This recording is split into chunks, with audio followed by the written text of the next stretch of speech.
Hello guys, magandang hapon. Ito panoorin nyo. Isang preso ang nag-ala Spider-Man o gagamboy dyan sa isang kable ng kuryente. Ayan, pagka ganyan po ginawa natin, lalo pa matadagdagan ang kaso mo. Imbis na ito lang parusa mo, lalo pa matadagdagan.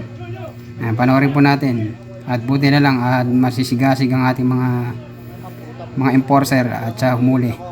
Ito po, wala nagawa ang preso kundi mahuli ng ating mga otoridad. Ayan, panoorin nyo po ang preso na mala Spider-Man sa kable ng kuryente.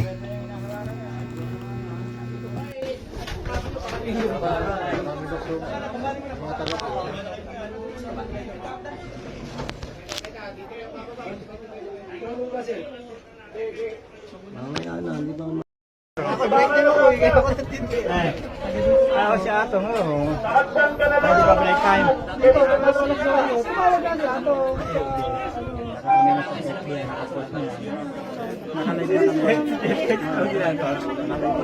Kanina pa kami bis.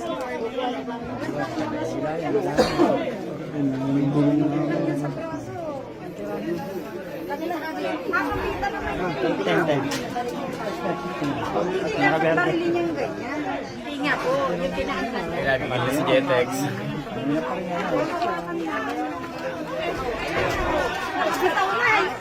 Nakabag yung kamay.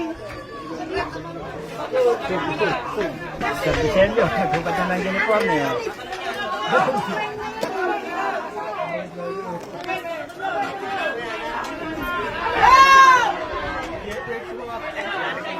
Jek! Jek! Lapusin mo na aso! Lapusin mo na! Magaling! Kali mo na, Tek!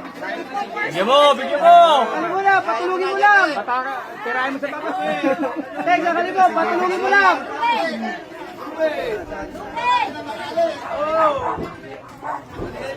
Sasa mo! Yari, pulis si Jetex, no? Talaga mga dali. Manila ka, no?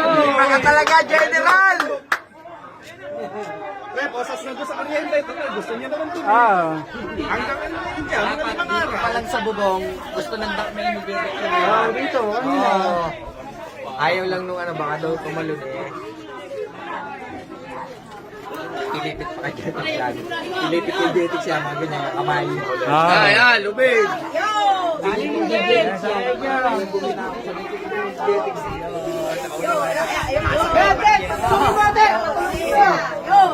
Patulungin mo! Babarangay yung Jetex yan. Tek! Oh, babara ko yung Jetex yan. Sanay sa gawin yun eh. Wala, huli yan.